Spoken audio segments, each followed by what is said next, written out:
Hi viewers, welcome to అక్షరం yes TV. నేటి వార్తలకు స్వాగతం.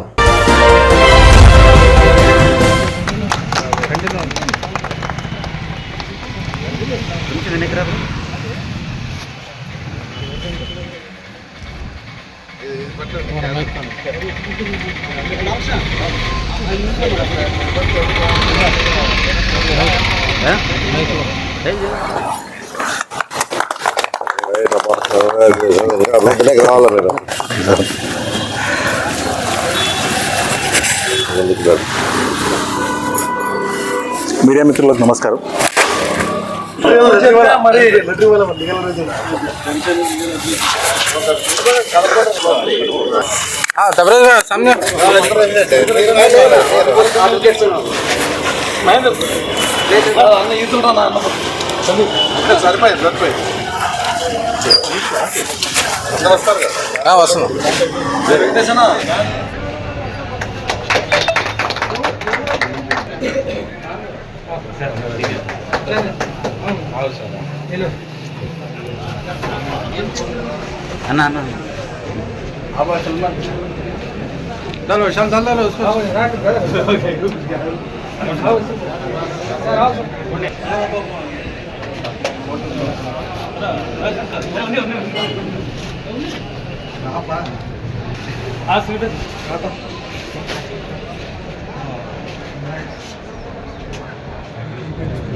గౌరవనీయ మాజీ శాసనసభ్యులు సాయిప్రసాద్ రెడ్డి గారికి కృతజ్ఞతలు తెలియజేసుకుంటున్నాను. ఎందుకంటే పార్టీలో ఉన్నప్పటి నుండి నన్ను ప్రోత్సహించి అన్ని విధాలుగా సహకరించి నా పేరును రాష్ట్ర పార్టీ ఆఫీస్కు కమిటీ కేంద్ర కమిటీ దానిలో ముందుగా అన్నగారి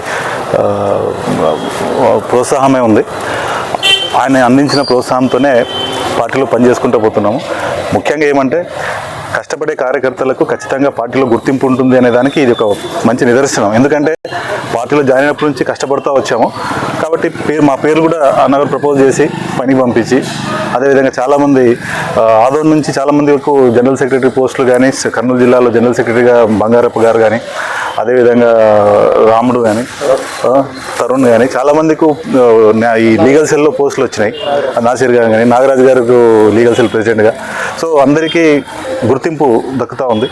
కాబట్టి ఈ అవకాశం ఇచ్చినటువంటి సాయిప్రసాద్ రెడ్డి గారికి, అదేవిధంగా నా పేరుని కన్సిడర్ చేసి జగన్మోహన్ రెడ్డి గారికి టేబుల్ మీద పెట్టినటువంటి మనోహర్ రెడ్డి గారికి రాష్ట్ర రాష్ట్ర లీగల్ సెల్ ప్రెసిడెంట్, అదేవిధంగా వర్కింగ్ ప్రెసిడెంట్ సుదర్శన్ రెడ్డి గారికి, అదేవిధంగా జగన్మోహన్ రెడ్డి గారికి మాపై నమ్మకం ఉంచి ఈ ఇచ్చినటువంటి బాధ్యతను ఖచ్చితంగా పార్టీకి ఉపయోగపడే విధంగా నేను చేస్తానని, కార్యకర్తలకు ఏదైనా ఎటువంటి న్యాయ సహాయం కావాలన్నా కానీ ఆదోళనలో ఉన్నటువంటి లీగల్ సెల్, రాష్ట్రంలో ఉన్నటువంటి లీగల్ సెల్ పనిచేస్తుంది.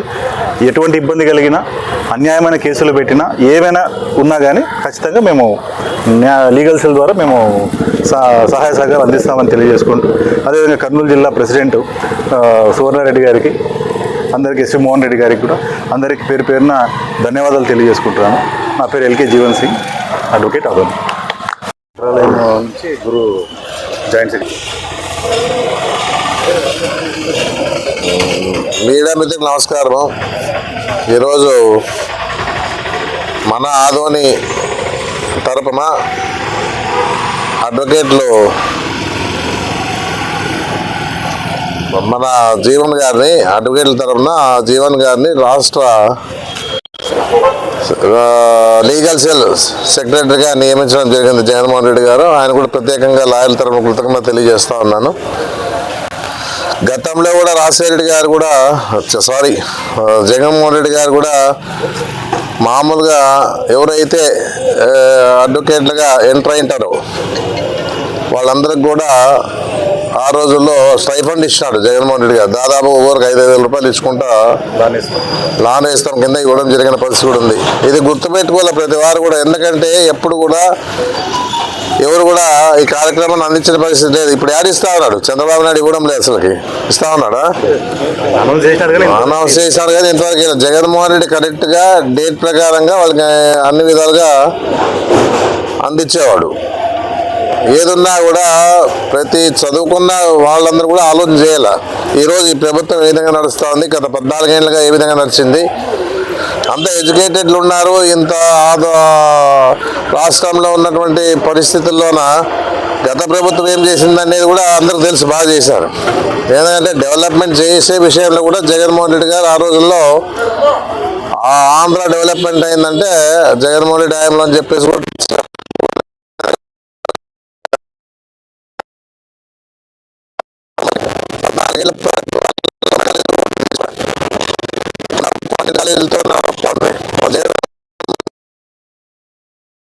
వ్యక్తిగా 11 కాలేజీలు తీసుకొచ్చి స్పందించడానికి ఆ కార్యక్రమాన్ని అందించే పరిస్థితి కూడా రాష్ట్రంలో ఉన్న పరిస్థితి కూడా ఉంది. ఇవే కాదు, ఎన్ని రకాలుగా నాడు నేడు కింద స్కూళ్ళు కానీ, హాస్పిటల్ కానీ బాగా చేసిన విషయంలో కానీ, అమ్మఒడి కార్యక్రమం పెట్టిన విషయంలో కానీ, ఆరోగ్యశ్రీ కూడా పెంచుకుంటా పైన 25 లక్షల రూపాయలు, ఒక కార్డుకి 25 లక్షల రూపాయలు ఇవి ఇచ్చే విషయంలో కానీ, ఎవరికి కూడా ఏ దానికైనా కూడా వెనకడికి వేయలే ఆయన. అన్ని రకాలుగా రాష్ట్రాన్ని అభివృద్ధి చేసుకుంటూ ముందుకు పోతూ, చంద్రబాబు నాయుడు చేసిన అప్పులు కట్టుకుంటూ మళ్ళీ అప్పులు తీసుకుంటూ రాష్ట్రాన్ని ముందుకు తీసుకునే పరిస్థితి ఉంది. ఎందుకంటే అప్పులు చేయకపోతే ముందు నడపాలన్నా, గవర్నమెంట్ నడపాలంటే కూడా కష్టం. అందుకే ఎంతున్నా కూడా చంద్రబాబు నాయుడు చేసిన అప్పు కన్నా దాదాపుగా 2,50,000 కోట్లు ఆయన చేసిపోతే జగన్మోహన్ రెడ్డి గారు 3,60,000 కోట్లు చేశాడు. వాళ్ళు ఈ రోజు ఉండే పరిస్థితుల్లో 19 నెలల్లోనే దాదాపు 3 లక్షల కోట్లు అప్పు చేశారంటే ప్రజలు ఆలోచించాలని చెప్పేసి చెప్పడం జరుగుతుంది. జగన్మోహన్ రెడ్డి చేసిండే తప్పేమో మనకు ఎవరికి అర్థం కాలే. ఆయన చేసిండే మంచి పనులకే ఈరోజు ఆలోచన చేసే పరిస్థితి వస్తూ ఉంది.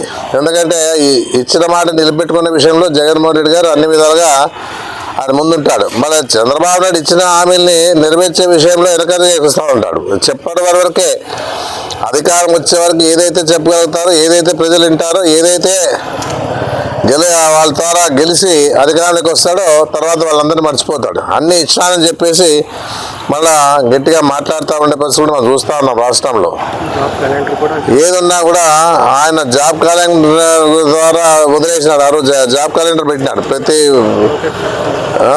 ఆయన కూడా చెప్పినాడు, నేను లోకేష్ గారు కూడా ఎన్నో ప్రసంగాలు పలికినారు, ఏదో రకంగా మభ్య పెట్టినారు ప్రజల్ని. ఆయన కూడా ఏ విధంగా కూడా దీంట్లో ఇన్వాల్వ్మెంట్ కాకుండా ఇప్పుడు జనసేన పార్టీ నాయకుడికి ఏం మాట్లాడడంలే. పవన్ కళ్యాణ్ గారు కూడా ఏదో డిప్యూటీ సీఎం ఆయన కోరిక తీరింది, ఆయన ఇష్టం ఎక్కడున్నాలో కనపడడంలే, ఏ దాంట్లో ఇన్వాల్వ్మెంట్ కావడంలే. ఆ రకంగా మన రాష్ట్రంలో చూడడం జరుగుతూ ఉందనేది కూడా నేను చెప్పడం జరుగుతూ ఉంది. అందుకే పకడ్బందీగా జగన్మోహన్ రెడ్డి ఏం చేస్తానంటే అన్ని ఏదేదైతే పార్టీకి సంబంధించిన కార్యక్రమాలు ఉన్నాయో పకడ్బందీగా ఫిలప్ చేస్తూ ఉన్నాడు. అందులో భాగంగానే జీవన్ గారిని కూడా ఈరోజు రాష్ట్ర లీగల్ సెక్రటరీగా జనరల్ సెక్రటరీగా వేయడం జరిగిందని చెప్పేసి కూడా నేను చెప్పడం జరుగుతూ ఉంది. ఏదున్నా కూడా జీవన్ గారు కూడా ఇక్కడ మంచి పేరు ఉంది. వాళ్ళ నాయన అంతకుముందు రతన్ సింగ్ గారు కూడా ఒక అడ్వకేట్గా మంచి పేరు తీసుకుని రావడం జరిగింది. ఆయన బాటలో నేను నడుస్తూ ఉన్నాడు. నేను చూస్తే నేను విన్న విషయం ఏంటంటే డిమాండ్ లేదు. ఏదైనా ఎవరైనా వచ్చినా నాకు ఇంతే ఇచ్చే తీరాల ఫీజు అని చెప్పే పరిస్థితిలో ఉండే పరిస్థితి ఏం లేదు. ఎంతైనా కానీ ఉన్న దాంట్లో న్యాయం చేయాలి ప్రజలకని చెప్పేసి ఉద్దేశంతో పోరాటం చేసే విషయంలో అందరూ కూడా ఉండాలని చెప్పేసి నేను కోరుకోవడం జరుగుతూ ఉంది. అందరూ ఆ విధంగానే మన వాళ్ళందరూ కూడా చాలామంది డిమాండ్ చేసే పరిస్థితి లేకుండా ముందుకు పోవడం జరుగుతూ ఉంది. ప్రజలకు న్యాయం చేసే పరిస్థితి కూడా అందరూ కూడా ప్రయత్నం చేస్తారని చెప్పేసి కూడా చెప్పడం జరుగుతూ ఉంది. ఈయన మన పార్టీకి న్యాయపరంగా కూడా అన్ని విధాలుగా బాగుంటారని చెప్పేసి ఉద్దేశంతోనే జగన్మోహన్ రెడ్డి గారు కూడా మేము కూడా రికమెండేషన్ పంపించిన తర్వాత అక్కడి నుంచి ఇప్పుడు ఇక్కడ రావడం జరిగింది. ఈరోజే అనౌన్స్ కూడా అయిపోయింది అది. అందుకే ఏదున్నా మన పార్టీ పరంగా అన్ని విధాలుగా మన పార్టీ నాయకులు ఎంత ఇబ్బంది పడుతున్నారో తెలుసు. ఇప్పుడు ఏదన్నా కూడా మన మీద అనవసరంగా ఏదో దాంట్లో ఇన్వాల్వ్మెంట్ చేయడం జరుగుతూ ఉన్న పరిస్థితుల్లోన మనము న్యాయంగా మన తరపున మన పార్టీ వాళ్ళని కూడా కాపాడే బాధ్యత మాకంతా ఉందని చెప్పేసి కూడా గట్టిగా నమ్మకం ఉంది. అందరికి కూడా ఏదన్నా కూడా చేయగలుగుతారని నమ్మకం అందరికీ ఉంది. కాబట్టి అందరూ కూడా ఐకమత్యంతో అడ్వకేట్లంతా ఐకమత్యంతో ఉంటూ పార్టీ కూడా మంచి పేరు తీసుకురావాలని చెప్పేసి కూడా మనస్ఫూర్తిగా నేను ఆయనకి నాకింత చిన్నవాడు కాబట్టి నాకే కొడుకుతో సమానం కాబట్టి నేను కూడా ఆయన ఆశీర్వాదం చేస్తూ ఉన్నాను. అన్ని విధాలుగా ఈ పార్టీ పదవిని బాగా ఉపయోగించుకొని మీరు కూడా ఇంకా ఉన్నత స్థాయి తోలాలని చెప్పేసి నేను మనస్ఫూర్తిగా కోరుతా ఉన్నానని చెప్పేసి కూడా నేను తెలియజేస్తూ ఉన్నాను. ఏదైనా ఈ అడ్వకేట్లు కూడా మనం ఇంకా బలోపేతం చేసుకోవాలి. ఆందోళనలో కూడా ఏదన్నా ఈరోజు ఉండే పరిస్థితుల్లో అందరూ కూడా కలుపుకొని మన పార్టీ బలోపేతం చేసి మన అడ్వకేట్ల పరంగా కూడా అందరూ కూడా వాళ్ళకి నచ్చని చెప్పి, ఎందుకంటే చాలామంది వివిధ పార్టీలో ఉంటారు. ఆ పార్టీలో ఉన్న వాళ్ళు కూడా తేడా చెప్పాలి. మన పార్టీ ఏం చేస్తుంది, వాళ్ళు ఏం చేస్తామని తెలుసు. ఎందుకంటే చదువుకున్నారు కాబట్టి వాళ్ళకి తెలియదని కాదు, తెలిసినా మనం వాళ్ళందరి దగ్గర పిలుచుకొని బలోపేతం చేయాలని చెప్పేసి నేను కూడా మన జీవన్ గారిని ఇక్కడ వచ్చిన అడ్వకేట్లందరూ కూడా కోరుకుంటున్నాను. ఏదున్నా కూడా అన్నీ ఈరోజు ఉండే పరిస్థితుల్లో అందరూ కష్టపడాల్సి ఉంది. ఎందుకంటే జగన్మోహన్ రెడ్డి ముఖ్యమంత్రి చేయాలంటే అందరూ బాగా కష్టపడాలి. పార్టీని మళ్ళీ 2029లో మనమంతా కూడా జగన్మోహన్ రెడ్డి ముఖ్యమంత్రిగా తీసుకురావాలని చెప్పేసి నేను మనస్ఫూర్తిగా కోరుతా ఉన్నాను. నమస్కారం.